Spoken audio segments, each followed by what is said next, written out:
importante. Dia 1 de abril, inclusive, foi um dia de fala sobre felicidade e lazer no ambiente de trabalho ou no trabalho. De forma geral, é um assunto que pode achar até desperdício de tempo, ou que tem grande relevância, porque alguém pode ser feliz de outra forma. Mas a hora que não tem responsabilidade, que não tem mais de metade de nosso tempo passado num ambiente de trabalho, naturalmente não tem que levar em conta tudo aspectos sociais que também está ligado ao trabalho. E é por isso que hoje nos recebe ali conosco a doutora Jacqueline Pereira, que é mestre em psicologia, aconselhamento e psicoterapia, e também tem prática com pacientes na terapia de grupo, é professora naturalmente, mas também tem estado a chamar atenção para essa questão que tem a ver com a promoção da felicidade no trabalho, benefícios que está implícito a ele, e também que relação que existe entre nossa produtividade, nosso desempenho e própria felicidade ou lazer no trabalho. Doutora, bom dia e obrigado por estar ali na show da manhã. Bom e dia. Para trazer também um bocadinho daquele que é especialidade, mas também suporte científico para essa área que às vezes é visto como não tão importante quando nos está mal informado. Mas, na verdade, tem sido cada vez mais importante dar atenção a essa questão, porque não tem pessoas que têm doença de toda ordem a nível psicológico e é quase impossível detectar o motivo se nunca leva em conta que as ferramentas ou então disciplinas desse sentido, certo? Certo. Antes de mais, bom dia.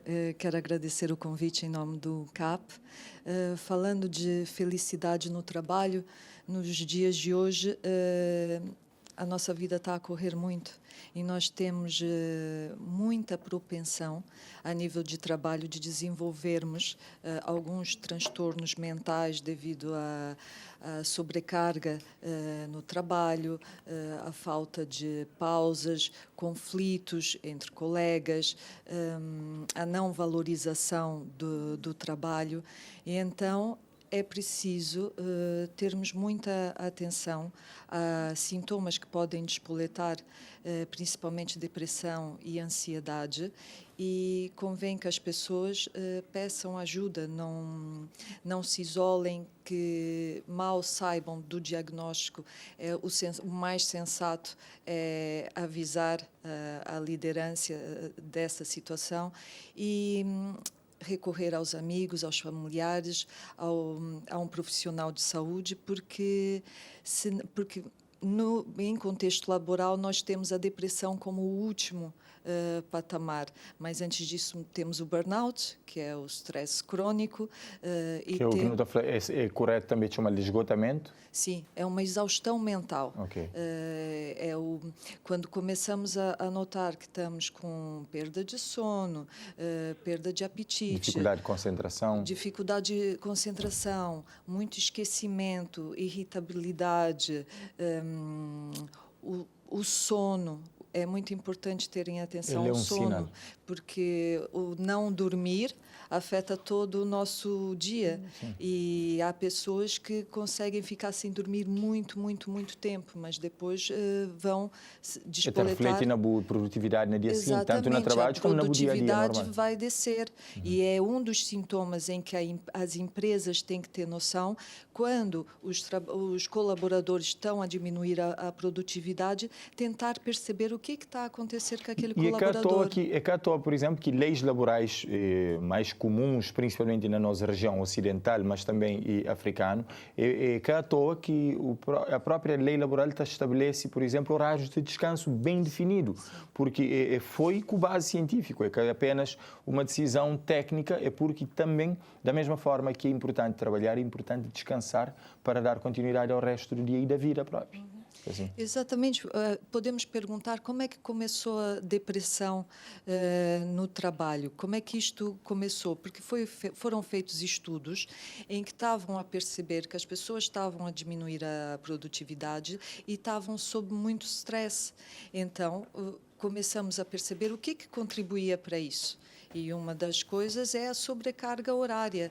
Então, o fazer pausas é essencial, Às vezes também podemos incutir ginástica laboral na própria cadeira para esticar as costas, para melhorar a descompressão, exatamente, até porque um simples descompressão muscular, sim, às vezes. Sim, é preciso. As pausas são essenciais no trabalho e o bom ambiente de trabalho também. Mas, por exemplo, as empresas como a Google investem muito nos seus colaboradores. E empresas e as multinacionais que têm um grande nível de exigência também e, ao mesmo tempo, sabe que tem que ser compensado para ter, pelo menos, menos risco de sobrecarga. Sim. Agora, de uma forma genérica, o que é felicidade no trabalho? Felicidade, assim como a tristeza, é um estado, não é? de humor. Não conseguimos estar felizes o tempo todo e nem tristes o tempo todo. Mas, havendo ausência de doença, havendo uma boa saúde, havendo um bom ambiente de trabalho, havendo uma liderança que respeita as necessidades dos colaboradores, são tudo contributos para que a pessoa se sinta bem no ambiente de trabalho, porque o ambiente de trabalho é a nossa segunda casa e muitas vezes é a primeira. E então convém termos todos estes alicerces bem elaborados. E definição de felicidade passa pela satisfação e em todos esses alicerces a 100%, ou pode ser em algumas vertentes e mesmo não tendo essa plenitude, só se pode estar feliz? Claro que sim, nós não conseguimos estar a 100% em todas as áreas da nossa vida, não é? Ou às vezes estamos melhores no trabalho e menos bem na vida familiar. Vida familiar, podemos estar bem na vida familiar e a nível... Não correr bem. Exatamente, então há sempre uma oscilação. É difícil estarmos bem a 100% em todas as áreas, mas aqui acho que o ideal é o bom senso, o equilíbrio, tentarmos ver como é que estão todas as áreas da nossa vida, do lazer, da espiritualidade, a nível profissional, a nível de carreira, financeira, como é que estão as nossas áreas, o nosso ciclo de amigos, a família, e ver e tentar equilibrar, porque se eu estou a 100% no trabalho e reparo que a nível familiar não está bom, então é porque se calhar eu estou a dedicar mais do que deveria no trabalho e estou aqui, está-se a criar uma lacuna a nível familiar que temos que comatar. E assim sucessivamente nas outras áreas. Que responsabilidades que ambiente laboral ou patronato ou empresas têm para com a promoção da felicidade do seu colaborador?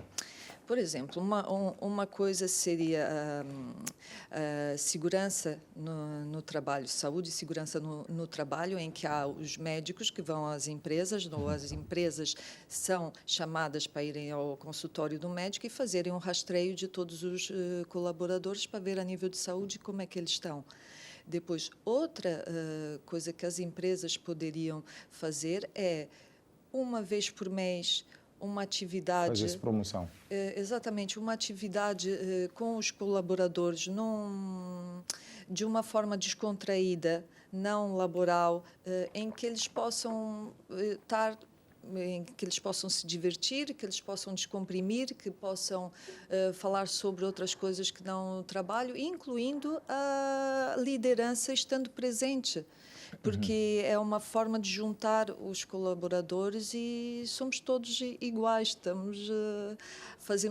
estamos em cargos e situações diferentes, mas somos todos humanos e todos temos as mesmas necessidades. E hoje em dia algumas empresas, mesmo empresas que caem de grande porte, têm visto, por exemplo, num gabinete de apoio psicológico, às vezes até se tem especialistas residentes na empresa que te acompanham vida e dinâmica, quase numa estreita relação com o Departamento de Recursos Humanos.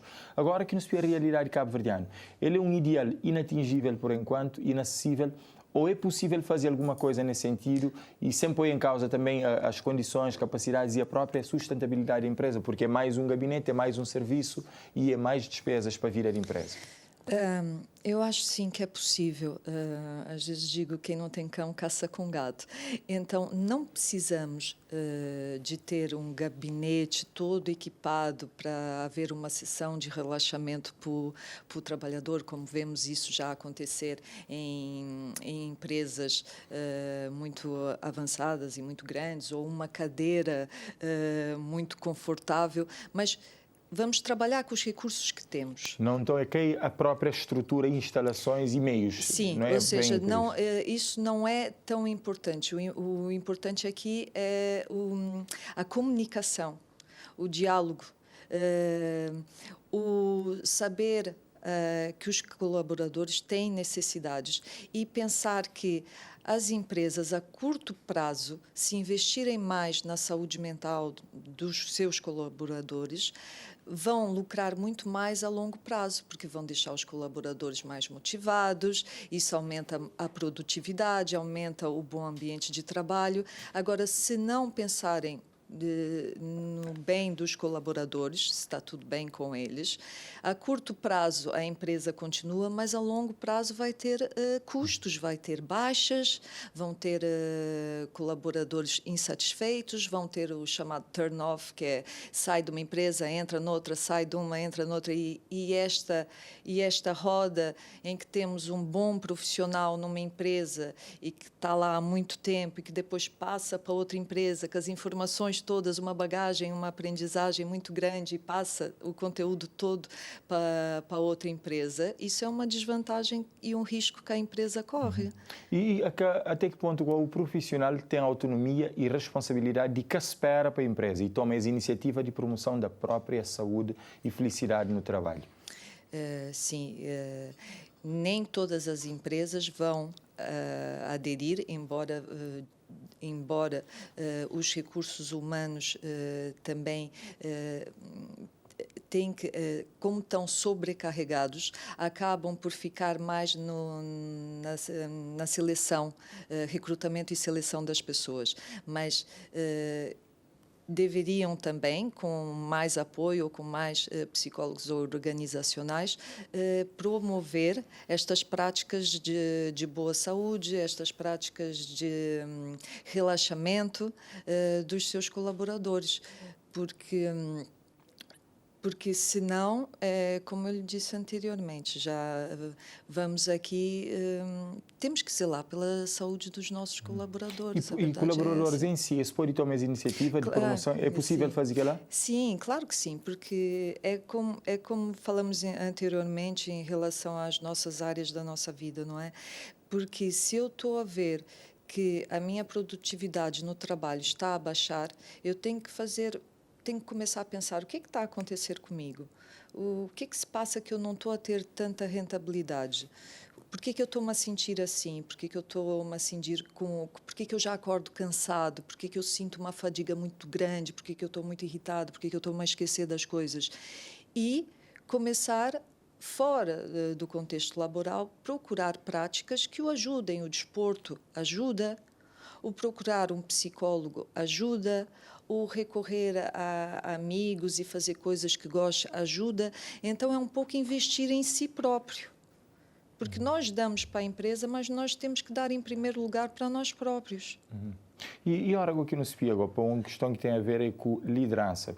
E que tipo de liderança que é esperado, que tipo de perfil de liderança e chefia é esperado hoje em dia para que seja possível implementar políticas? Por exemplo, a empresa pode ter políticas, pode ter manual de procedimentos, pode ter um conjunto de ferramentas legais ou internas para que haja condições, e a hora que se pia no papel existem as condições. Agora, quem vai executar também tem que estar, pelo menos, alinhado com esse pensamento e com essa sensibilidade. É preciso formar líderes e mudar esse mindset, ou é algo que pode ser simplesmente criado um manual de procedimento e instala na empresa? Eu acho que nem todas as posições de chefia ou liderança, as pessoas que estão nesses cargos, às vezes possuem todas as condições para preencher esse requisito. E como somos todos humanos, a chefia, a liderança também deveria ter formação, juntamente com os colaboradores, a nível de motivação, a nível de comunicação, de como comunicar com os seus colaboradores, de resolução de conflitos. E todas essas temáticas assertividade, são temas muito importantes que a própria chefia e a liderança devem ter formação nesse sentido. A formação nunca é demais. A hora que nos via para a realidade cabo-verdiana, quer saber, doutora, até que ponto concha a realidade cabo-verdiana, na que nível que nos está, a hora que nos via, por exemplo, desafios que existem mundialmente, nos está muito longe do que é possível ser feito, ou nos está realmente num nível satisfatório e doutora Toja com bons olhos as práticas nacionais? Não, eu acho que há uma sensibilização agora para a saúde mental e, inclusive, nas empresas tenho notado que há grandes progressos a esse nível, porque, claro, estão a ver que os colaboradores não estão satisfeitos, estão estressados, estão doentes e então estão a ver que temos mesmo que investir na saúde dos nossos colaboradores e tenho visto um grande investimento. E tenho visto líderes preocupados, bastante preocupados com a saúde mental dos seus colaboradores e que movimentam uma empresa inteira em prol disso, que é muito bonito de se ver. E qual que é a grande recomendação em termos de ferramentas que podem ser gatilho para a felicidade? Por exemplo, nota tem situações que a pessoa fica quase que sem nenhuma noção de que ele está numa situação que merece ajuda, e precisa de ser apoiado ou de ter algum aconselhamento e orientação especializado, mas as pessoas às vezes que estão com essa noção, é que conseguem perceber sinais.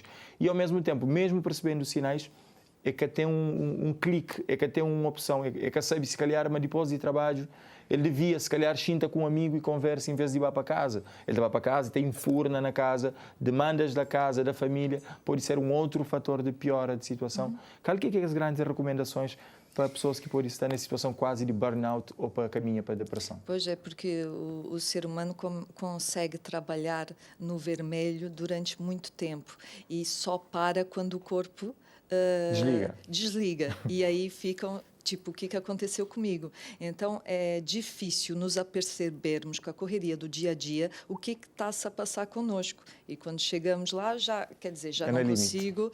E então, a ideia aqui é um pouco fazer uma autorreflexão de como é que eu estou a sentir. E voltando à conversa atrás, que é fazer perguntas, por que eu já não estou a me lembrar das coisas, por que eu já não estou, por que eu estou tão irritado?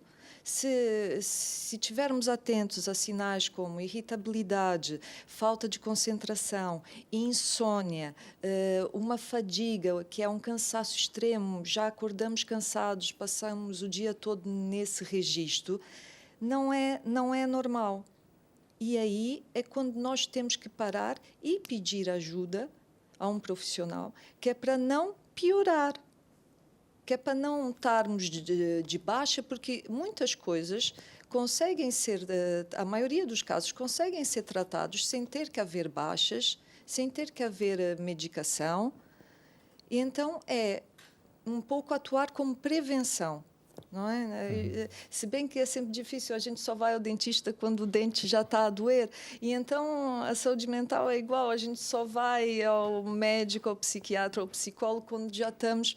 Mas isso não é uma boa prática que se recomenda. O ideal era zelarmos e estarmos bem controle preventivo conosco. Sim. Então, atenção a estes sinais: insônia, fadiga, irritabilidade, esquecimento, desmotivação, sem energia para fazer nada, sem vontade de fazer nada. Atenção a estes sintomas. Muito obrigado, doutora, por trazer esclarecimento e ajudar-nos a perceber um bocadinho do que é a relação que existe entre felicidade, produtividade e também e motivação.